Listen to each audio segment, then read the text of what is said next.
Bu Lydia. Mari kita bertepuk tangan untuk Tuhan yang baik, dan lagu-lagu yang kita sampaikan pada hari ini, yaitu kita tidak usah khawatir, betul? Tidak usah cemas, tidak usah banyak pikiran jadi stres, tapi kita punya sukacita, kekuatan kita, sukacita di dalam Tuhan. Ada amin? Shalom Bapak Ibu, ni hao ma? Nggak kedengeran? Ni hao ma? Istri saya orang Tionghoa, jadi ngerti sedikit aja. Wo ai ni. Pada tahun 1975, ayah saya menyuruh saya, disuruh, bukan diminta. Ayah saya menyuruh, bukan meminta, untuk saya pergi ke Amerika. Disuruh. Pada saat itu saya tidak mau. Karena kami nomor satu mempunyai pelayanan yang luar biasa pada saat itu. Dari tahun 73, saya bertobat tahun 72, akhir tahun 73 kami punya pelayanan di Jakarta luar biasa. Kami melayani setiap hari hampir. Dari seluruh Jakarta, selatan, utara, Jakarta, timur, barat, kami hujan, tidak hujan, saya dengan Ibu Lydia di sepeda motor. Zaman-zaman itu tahun 73 masih rambut sasak tinggi begini. Naik motor kena hujan sampai di sana lepek gitu. Habis kami tidak sangat peduli dengan keadaan cuaca. Kami melayani terus di rumah kami, di rumah saya. Setiap hari Sabtu itu kami ada sekitar 100-150 anak-anak muda. Pada saat itu saya umur 24, Ibu Lydia 21 tahun. Jadi dalam persekutuan yang kami layani dan pelayanan penginjilan sampai ke Bogor, Madiun kami pergi.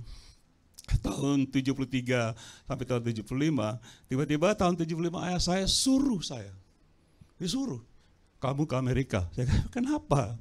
Kamu belajar bahasa Inggris, itu aja. Saya tidak ada uang. Saya sudah bertobat dari nightclub, tidak ada sama sekali uang. Kami cinta Tuhan, dan istri saya karena sering keluar pelayanan dari sekretaris PLN, karena dia juara Jakarta Badminton, dibeli oleh PLN, diangkat jadi sekretaris karena punya kuliah. Dan akhirnya karena sering keluar, dia dipecat. Dari sekretaris turun lama-lama dia dipecat. Saya bilang kamu gak usah khawatir. Jadi kami sama sekali waktu disuruh oleh ayah saya itu kami nol secara finansial. Tapi ternyata saya mengatakan dalam hati, ini ayah saya yang nyuruh, amin. Bukan orang lain. Kalau paman, kalau orang lain mungkin masih tahu saya gitu. Tapi ayah saya dekat dengan ayah saya. Saya dekat sekali, kami sering ngobrol. Jadi kami tahun 75 datang ke Amerika ini nol, kami tidak punya apa-apa. Tapi hanya disuruh oleh ayah saya hanya dengar itu saja. Amin, mari kita berdoa.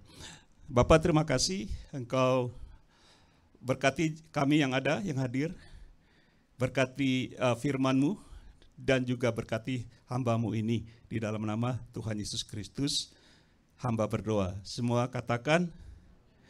Jadi judul, the title, seperti ayah saya menyuruh kita lihat judul, Kehendak Bapakku yang di sorga. My Father's Will. Fathers in Heaven. Kita akan belajar hari ini suatu pelajaran yang mungkin sudah tahu tapi jarang dihotbahkan untuk jemaat. Saya kemarin ngobrol dengan orang Jakarta, satu doktor teologi yang dia senang ngobrol sama saya karena dia mau masuk dalam dunia penginjilan. Dia menceritakan riwayat gereja dari abad pertama. Saya bilang, Pak, kalau Bapak baca buku apa saja, itu yang paling banter itu terakhirnya, ya tidak? Misalnya istri saya sering nonton, kadang-kadang kita suka relax nonton film, kalau sudah 5 menit mau habis itu, terus saya ganggu, saya ajak ngobrol gitu, ayah, jangan ganggu saya, udah mau habis 5 menit lagi, betul ya? Jadi sering dia, nanti saya ganggu, kamu selalu ganggu saya, udah mau habis nih, saya mau tahu bagaimana ceritanya gitu, iya enggak? Kalian tahu, begitupun dengan riwayat gereja. Kita ada di akhir-akhir riwayat gereja. Seperti bulan lalu saya khotbahkan tentang selesainya gereja di bumi, rapture, ingat minggu lalu, gereja tidak ada lagi di bumi, kita di surga. Dan hari ini juga kita akan mempelajari di hari-hari ini, akhir ini apa yang gereja harus lakukan sebagai menjelang penutupan dari riwayat gereja ini. Amin. Jadi poin pertama, number one, kita lihat Tuhan Yesus mengajar doa Bapa kami. Murid-murid bertanya, ajarin dong doa Bapa kami. Nah, Tuhan Yesus kasih tahunya begini. Kita lihat Matius 6, 9, 10. Baca, karena itu berdoalah demikian, Bapa kami yang di sorga, dikuduskanlah namamu. Ayat 10. Datanglah kerajaanmu, baca yang keras, jadilah kehendakmu di bumi seperti di sorga. Ini pertama-tama dia ngajarkan muridnya untuk berdoa. Bapa di sorga. Jadi apa yang harus dilakukan dengan murid-murid? Semua yang terjadi harus sesuai dengan kehendak Bapa ya yang di sorga, baik di bumi maupun di sorga. Jadi Tuhan Yesus mengajarkan berdoa berarti serius. Ini loh kamu berdoa. Sering dipakai gereja-gereja pada akhir zaman ini, khususnya gereja-gereja yang yang ortodoks, ya konservatif, mereka pakai doa Bapa kami gitu. Dan yang penting saya mau tegaskan yaitu Tuhan yang katakan jadilah kehendakmu, yaitu Bapa di bumi dan seperti di sorga. Nah ini menjadi satu di antara gereja kita, satu kelemahan di akhir zaman ini. Apakah sungguh-sungguh kita melakukan kehendak Bapa kita di sorga? Amin. Nah kita akan pelajari itu. Maksud saya, apa sebenarnya kehendak Bapa terhadap Tuhan Yesus ketika dia diutus ke bumi ini? Apa kehendak Bapa yang pertama untuk Tuhan Yesus diutus? Seperti saya disuruh oleh Bapa saya gitu. Tuhan Yesus juga diutus. Kita lihat poin kedua. Tuhan Yesus melakukan kehendak Bapanya yang telah mengutus dia ke dunia ini. Jadi pada hakikatnya Tuhan Yesus ke dunia ini karena dia diutus. Katakan diutus.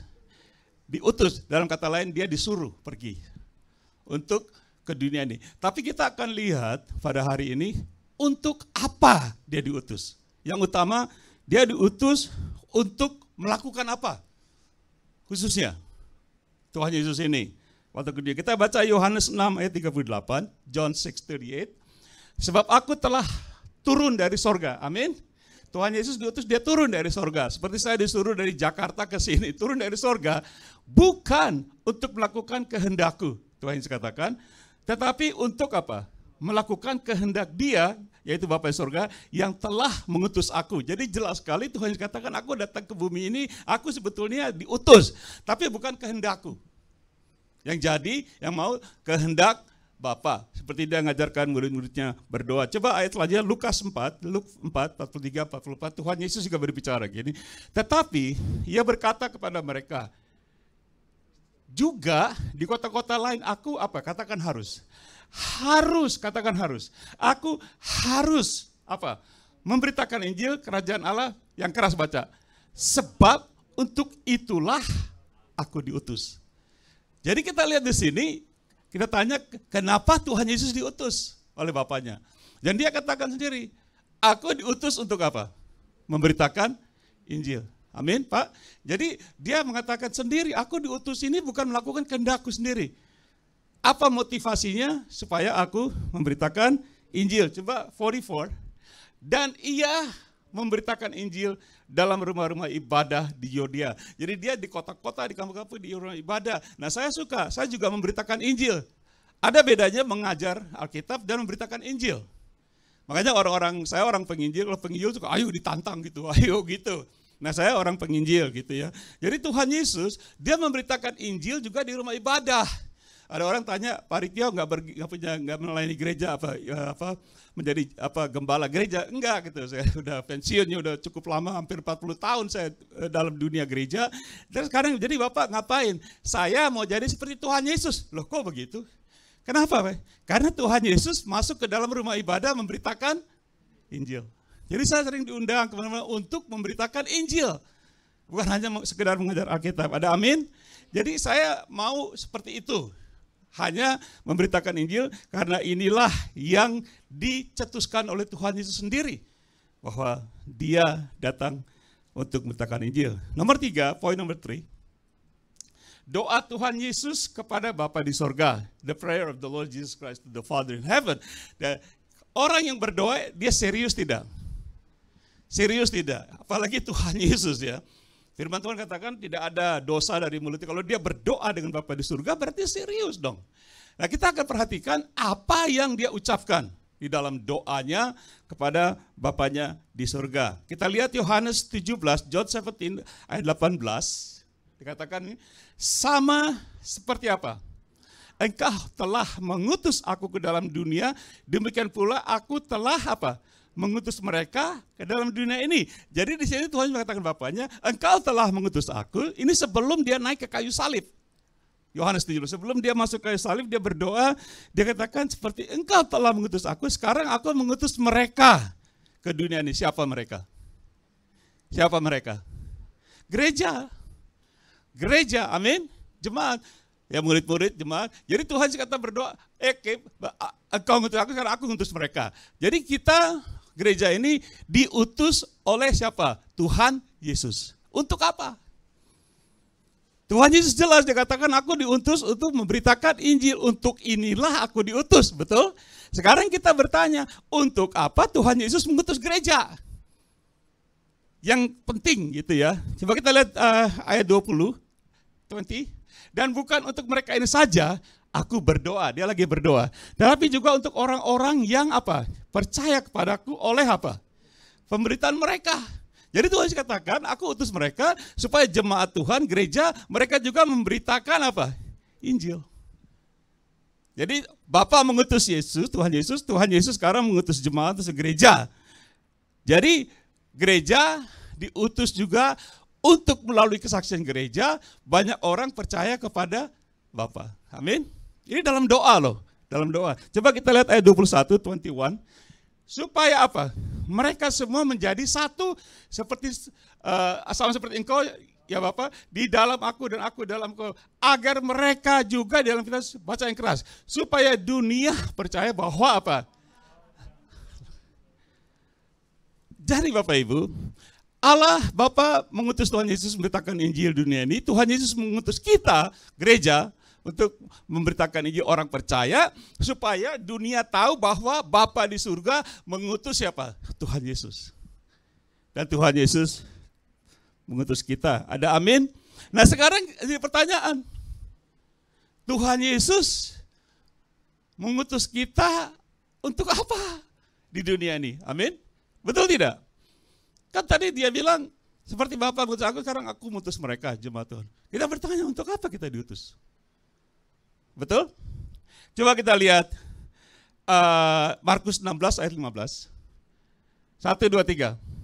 Lalu ia berkata kepada mereka, ingat mereka? Siapa mereka? Kita jemaat. Pergilah ke seluruh dunia, apa?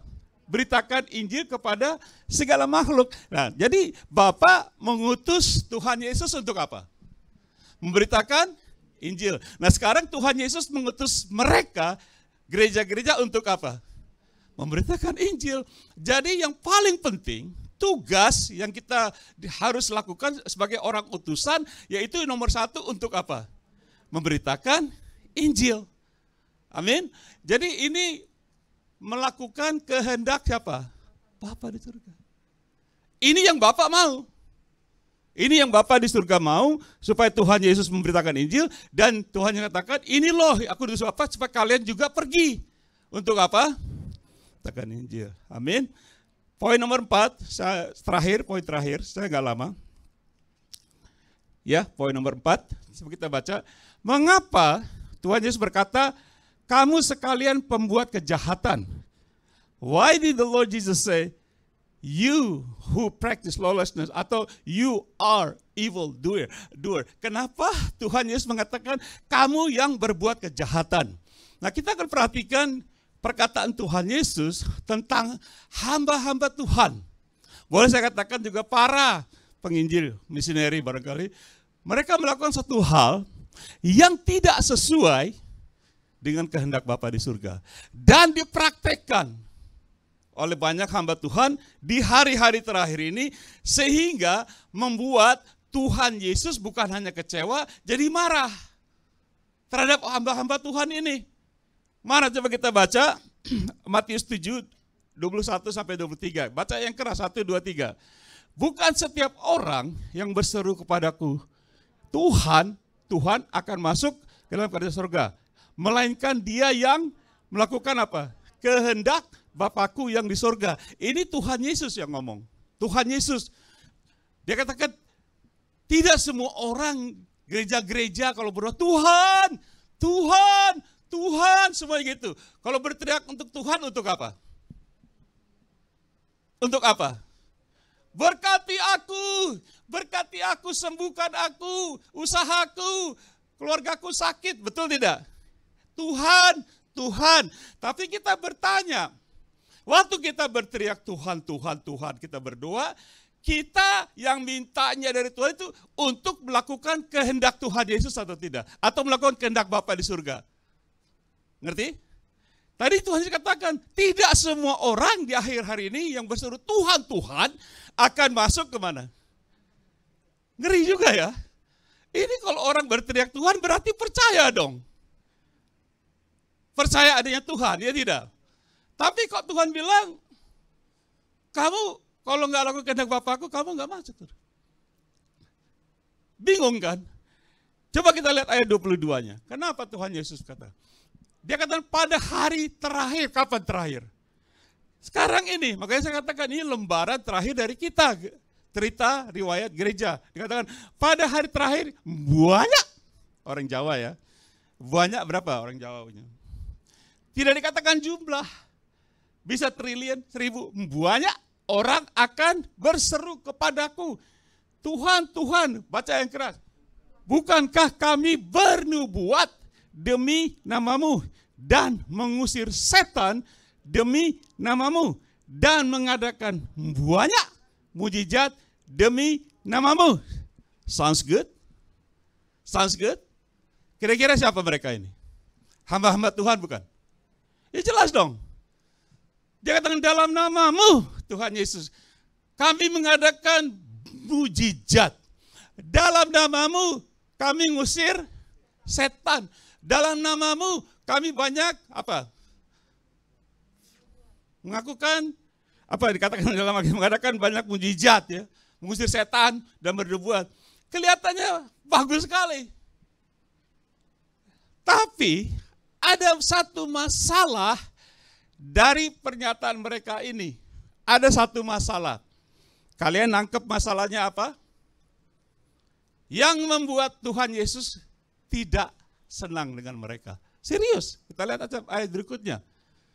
Coba Steve, ayat 23 nanti we go back to 22. Tuhan Yesus bilang apa setelah mereka berteriak? Pada waktu itu aku akan berterus terang kepada mereka dan berkata baca yang keras. Aku tidak pernah mengenal kamu, katakan, enyahlah daripada aku, kamu sekalian pembuat apa? Kejahatan. Nah saudara bayangkan, ini hamba-hamba Tuhan dalam nama Tuhan berteriak, Tuhan, Tuhan, kami ini bernubuat demi namamu, kami usir apa? Setan demi namamu, kami banyak mengadakan mujizat demi namamu Tuhan Yesus. Tiba-tiba Tuhan Yesus bilang orang-orang ini pembuat apa? Aneh tidak? Aneh tidak kok? Aneh tidak tante? Kita lagi melayani Tuhan, Tuhan Yesus tiba-tiba Tuhan Yesus, aku gak kenal kamu. Bukan dia tidak kenal mereka, kamu bukan tim kita, kamu lain gitu. Nah, apa di sini kita pelajari yang membuat sehingga Tuhan Yesus mengatakan kamu bukan tim kita, kamu sedang berbuat kejahatan. Dan Tuhan Yesus katakan, "Nyah, kamu minggir. Kamu minggir, kamu mendingan minggir, nyah daripadaku." Sadis tidak Tuhan Yesus? Sadis tidak? Kok Tuhan Yesus kejam begini? Ini bukan dikatakan kepada orang-orang yang boleh dikatakan non-Kristen. Ini orang-orang yang sungguh-sungguh melayani Tuhan. Ngusir setan. Siapa yang berani ngusir setan di sini? Saya lihat angkat tangan. Siapa yang berani ngusir setan? Ya aku sering ngusir setan. Aku gak takut sama setan. Serius, kuntilanak aku lawan. Siapa yang berani ngusir setan? Siapa yang pernah bernubuat di sini? Siapa yang pernah mengadakan mujizat? Di sini jemaah saya nanya terus. Nah, mereka lakukan ini. Tapi kok salah? Saya kasih tahu kelemahannya. Coba go back to verse 22. Mereka berseru, Tuhan, Tuhan, bukankah kami bernubuat demi namamu dan mengusir setan demi namamu dan mengadakan banyak mujizat demi namamu. Apa yang hilang dari ayat 22? Apa kata-kata yang hilang? Saudara nangkep? Ada yang nangkep? Apa yang tidak ada di ayat 22? Kami bernubuat, kami ngusir setan, kami mengadakan mujizat, tapi apa yang mereka tidak sebutkan? Siapa yang tahu? Mereka tidak kehendak Bapa apa? Tadi kan kita baca Markus 16 ayat 15. Pergilah seluruh dunia, beritakan Injil kepada segala makhluk. Saya ngomong sama Bapak ini kemarin di Jakarta, saya bilang, Pak, kita diperintahkan Tuhan bukan untuk mengusir setan. Tapi banyak hamba-hamba Tuhan tugasnya, kita pelayanan mengusir setan. Nggak diperintahin. Pak, kita mujizat, selalu mujizat, kesembuhan, mujizat. Diperintahin nggak? Enggak. Mengadakan segala macam hal-hal yang aneh-aneh. Zaman-zaman sekarang, saya pernah khotbahkan yang difabrikasi yang tidak ada jadikan ada, disuruh tidak. Kesalahan orang-orang ini, mereka melakukan sesuatu yang tidak diperintahkan, yang tidak diutus seperti Tuhan katakan, Bapak, Engkau telah mengutus aku mengutus mereka supaya melalui mereka pemberitaan mereka orang pun diselamatkan. Amin. Mereka tidak lakukan. Saya sering belakangan ini berbicara dengan hamba-hamba Tuhan. Ini kesalahan total dari gereja-gereja untuk menutup lembaran gereja, riwayat gereja. Amin. Zaman sekarang Tuhan katakan di akhir zaman ini, kalau gereja tidak memberitakan Injil kepada keluarga dan sebagainya, kita gagal. Tuhan Yesus kan bilang, tidak semua orang yang memanggil apa? Tuhan, Tuhan akan apa? Masuk. Tuhan Yesus serius nggak kok? Serius nggak? Tuhan Yesus ngomong nggak pernah gombal. Tuhan Yesus goyonan. Orang. Apa yang dikatakan dia benar katakan. Tidak semua orang. Nah, kelihatannya para hamba Tuhan ini, mereka melakukan sesuatu yang di Indonesia khususnya, gempar. Mereka terkenal, besar-besar. Saya dengar di sosial media mereka video, saya bilang, astagfirullah. Orang-orang ini membawa jemaat Tuhan masuk neraka. Serius. Penyesatan. Orang lebih percaya kepada hamba Tuhan mengusir setan. Orang lebih percaya kepada hamba Tuhan yang mengadakan mujizat, kesembuhan. Orang lebih percaya kepada Tuhan, orang-orang yang bernubuat dan sebagainya. Tetapi orang tidak percaya kepada Injil Kristus. Apa Injil Kristus? Good news, keselamatan. Makanya Tuhan Yesus bilang, kalau kamu tidak beritakan Injil, orang tidak diselamatkan. Orang disembuhkan dari setan dan segala macam percaya, belum tentu masuk surga. Siapa yang nangkep? Angkat tangan kok. Tepuk tangan dong buat Tuhan Yesus. Bapa di surga dan Tuhan Yesus bukan mengutus mereka untuk bernubuat. Bukan mengutus mereka untuk mengusir setan. Mengadakan segala macam mujizat. Tetapi seperti Tuhan Yesus, sementara dia berkhotbah tentang Injil di rumah ibadah Israel, sinagog, ada orang bisu tuli, pernah dengar? Gagu, ada orang nenek-nenek bongkok, pernah dengar ceritanya? Disembuhkan tidak? Disembuhkan tidak? Jadi sementara Tuhan Yesus memberitakan Injil, perintahnya, sementara begitu melakukan penginjilan, Markus katakan inilah tanda-tandanya. Bagi orang yang percaya, pernah baca, mereka minum racun gak mati, pernah dengar? Mereka sampai pergi kemana-mana beritakan Injil, kalau ada orang sakit, didoakan sembuh. Tapi perintah tanda-tanda, hanya apa? Hanya apa? Tanda-tanda orang percaya. Sementara kita pergi memberitakan Injil, ini tanda-tanda mengikuti kita. Ngerti?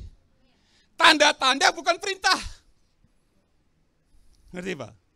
Seperti kami sering ke Indonesia, kami di Kalimantan, di kampung-kampung Gunung Kudul. Saya pernah cerita di Desa Sigi, Paritia desa ini pusat dari segala santet di seluruh Kalimantan Tengah. Dikirain saya takut gitu ya. Ini lucu. Orang gereja takut, kadang-kadang nggak takut sama setan, sama COVID takut. Aneh tidak? Saya nggak takut.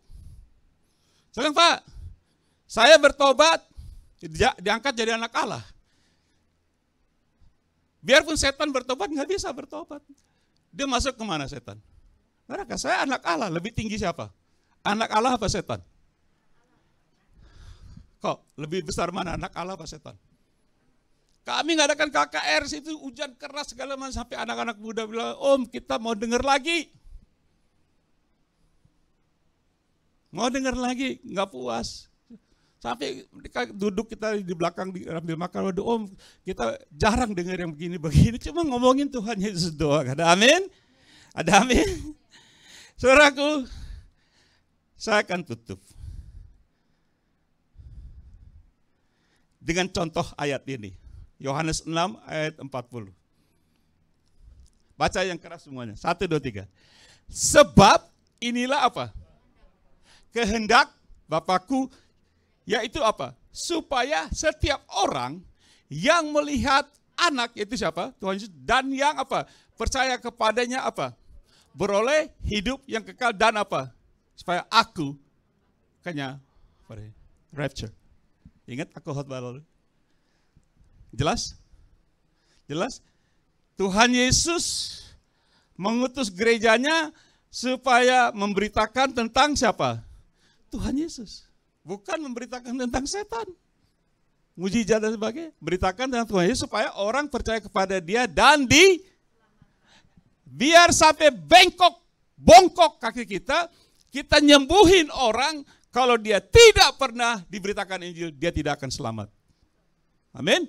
Menurut Alkitab. Jadi yang nomor 1, jemaat tugasnya apa? Memberitakan Injil. Sambil kita pergi, tanda-tanda apa yang mengikuti? Kesembuhan, mujizat, bahkan doakan orang sakit. Coba kalian baca Markus 16 ayat 15 sampai 18. Jadi aplikasinya apa Bapak Ibu? Saya sudah selesai. Aplikasinya gimana? Saya mau tanya dengan jemaat kita di Maranatha ini. Amin? Boleh nggak saya nanya? Jemaat kita di Maranatha ini. Boleh tidak? Boleh tidak saya nanya? Boleh dong. Apakah Anda sedang melakukan kehendak Bapa di sorga? Apakah gereja Maranatha, kita semua ini sedang melakukan kehendak siapa? Bapa di sorga. Apa kehendaknya? Apa kehendak Bapa? Ya, saya tanya, jangan sampai Tuhan bilang, aku tidak kenal kalian Maranatha. Sakit tidak? Sakit hati tidak? Sakit hati tidak? Walaupun kita beribadah. Kalau kita panggil Tuhan, Tuhan, Tuhan. Sampai habis tenggorokan lagi. Sekali lagi saya tanya, apakah gereja kita ini Maranatha sedang ya, presence ya, bukan lalu, sedang melakukan kehendak Bapa kita di surga dan juga kehendak perintah siapa? Tuhan. Namanya saja perintah agung. Perintah agung bukan ngusir setan, bukan. Bapak Ibu di rumah sekali orang-orang boleh nanggap perintah agung bukan ngusir setan. Perintah agung bukan nyembuhin orang. Perintah agung bukan melakukan mujizat. Itu bukan perintah agung. Itu cuma apa? Tanda orang percaya yang memberitakan Injil, mengikuti mereka. Amin, ngerti? Menurut siapa? Alkitab. Saya tidak suka berkhotbah itu mengatakan, oh menurut perkiraan saya, perasaan saya paling gak suka. Karena kalau saya ngomong menurut perasaan saya, dengan hikmat saya, hikmat manusia, hikmat dunia adalah kebodohan bagi Tuhan. Dan bisa didebat. Amin. Kan keras saya ngomong dengan para hamba Tuhan yang dengar ini ya. Saya kasih tahu para hamba-hamba Tuhan. Walaupun kalian usir setan, kalian mengadakan mujizat, kalian bernubuat, saya salut. Tapi itu bukan perintah Tuhan. Tuhan mau semua orang percaya kepada Tuhan Yesus, bukan mujizat Anda. Bukan kesembuhan, bukan. Tuhan mau supaya orang percaya kepada Tuhan Yesus dan diselamatkan dan satu kelak akan dibangkitkan. Itu perintah Tuhan.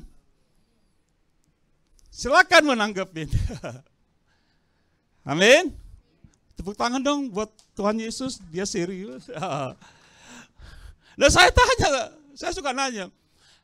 Kita belajar. Kita lihat tadi orang-orang ini yang ngusir setan, mengadakan mujizat dan sebagainya. Apa risiko mereka? Tuhan Yesus apa? Senang sama mereka? Senang? Tidak kan?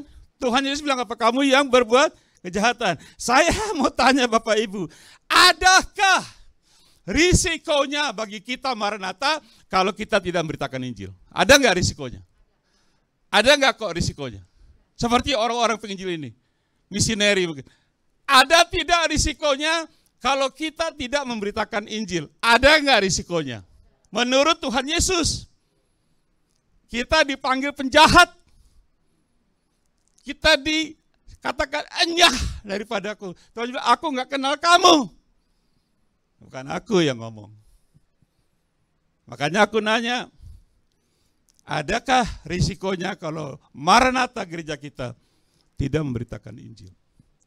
Nanti kalau saya diundang lagi bulan depan, saya mau khotbahkan tentang bagaimana caranya memberitakan Injil. Setuju? Setuju? Siapa yang setuju angkat tangan? Setuju? Kan kita bertanya, Pak Ritio, Bapak kan udah 49 tahun memberitakan, kita nggak tahu gimana. Bulan depan saya ajarkan, amin? Amin?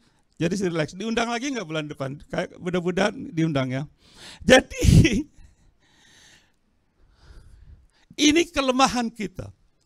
Saya perhatikan di Indonesia ada satu gereja di sini, lagi saya bolak-balik dan nanya, oh begini. Saya suka berdiskusi, saya nggak suka debat. Dia tanya gereja nih, saya tanya gini, ada gereja bilang, oh kita masih di luar, kita takut sama COVID dalam gereja. Saya bilang, di dalam gereja kok takut sama COVID? Emangnya di luar nggak ada COVID? Apa bedanya? Kayak orang bilang, oh saya tukang ngerokok Pak, tapi dalam gereja saya nggak mau ngerokok. Emangnya Tuhan Yesus nggak ada di luar? Seolah-olah di sini nggak boleh ngerokok, di luar apa bedanya? Saya bilang begitu. Saya orangnya begitu kan nanya. Nah, Tuhan Yesus, dia bukan hanya saja seperti saya dengar papa saya disuruh, saya tanya Ibu Lydia, saya nggak mau. Pak, saya nggak punya uang, saya nggak mau. Tapi akhirnya saya dengar papa saya, akibatnya bagus tidak? Akibatnya bagus tidak kok?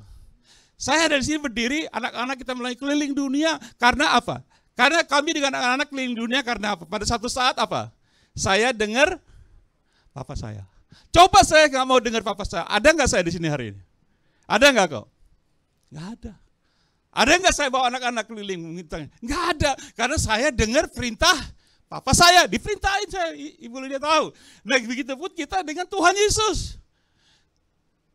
Saya masih di sekolah Alkitab di sini, ujian terakhir papa saya meninggal, umur 68. Saya bulan depan 73 umur saya. Saya 68, papa saya 68. Saya bulan depan 73. Jadi Bapak Ibu, yang penting sementara kita memberitakan Injil, jangan separuh-separuh. Jangan rasa, aku lagi mau aku lagi enggak. Seperti kita zaman sekarang, saya tidak nuduh orang. Kita zaman sekarang orang gereja, lagi pengen ke gereja. Nanti sekarang, lagi malas ke gereja. Benar?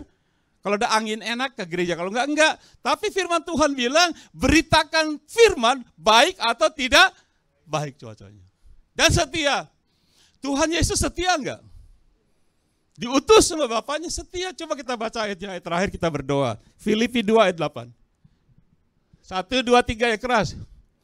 Dan dalam keadaan sebagai manusia, Tuhan Yesus telah merendahkan dirinya dan apa?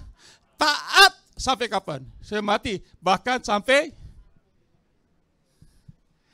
Tuhan Yesus, perhatiin omongan saya ya, mati taat kayu salib karena diutus untuk apa? Sekali lagi, bukan karenanya dosa. Itu betul. menyelamatkan manusia, tapi manusia diselamatkan karena pemberitaan Injil. Ada kuasa bagi orang percaya dalam Injil. Jadi Tuhan Yesus taat mati kayu salib karena dia diutus untuk memberitakan Injil. Supaya dengan Injil itu orang diselamatkan dan masuk ke surga. Tadi kan kita baca ayatnya ini, tidak? So mereka percaya kepada aku, mereka diselamatkan dan hari akhir aku bangkitkan. Jadi Tuhan Yesus untuk berita Injil dan orang diselamatkan dan masuk surga. Kalau gereja gagal melakukan hal ini, Tuhan Yesus akan bilang, saya gak kenal kalian. Bukan aku yang ngomong. Di hari-hari akhir ini, aku gak kenal orang weruh. Sopo kalian? Tuhan Yesus bisa bilang gitu. Amin. Aku tanya Bapak Ibu. Setelah mendengar firman ini, siapa yang mengerti? Saya lihat tangan saya suka nanya. Siapa yang ngerti? Siapa yang enggak ngerti? Siapa yang bengong? Kaget ya dengar firman. Tapi benar ini. Nah, bagi orang yang mengerti, yang angkat tangan, saya tanya, mau tidak sekarang setelah mendengar firman ini, Anda merasa terbeban untuk memberitakan Injil? Saya lihat tangannya. Ya. Kalau nggak ada terbeban, Bapak Ibu, satu saat di hari terakhir ini Tuhan katakan, aduh, aku udah kirim panitia, udah dikasih tahu, masih nggak mempan, gitu ya. Kayaknya begitu ya. Minggu depan, minggu depan aku khotbah lagi, tapi bulan depan ya. Satu kali nanti panitia khotbah tiap minggu sini, beres, aku bilang beres. Jadi, Bapak Ibu, saya akan berdoa dengan kalian. Tidak usah takut, saya tidak usah takut. Yang maunya mulainya saya mau ikut perintah Tuhan. Siapa yang mau ikut perintah Tuhan Yesus? Saya lihat tangannya, enggak usah malu-malu, katakan. Bukan saya loh. Saya juga diperintahin. Kalau jemaat Maranatha gagal mengikut perintah Tuhan, semuanya buka masker sekarang. Buka. Kenapa kita disuruh pakai masker? Siapa yang nyuruh? Gubernur ya tidak?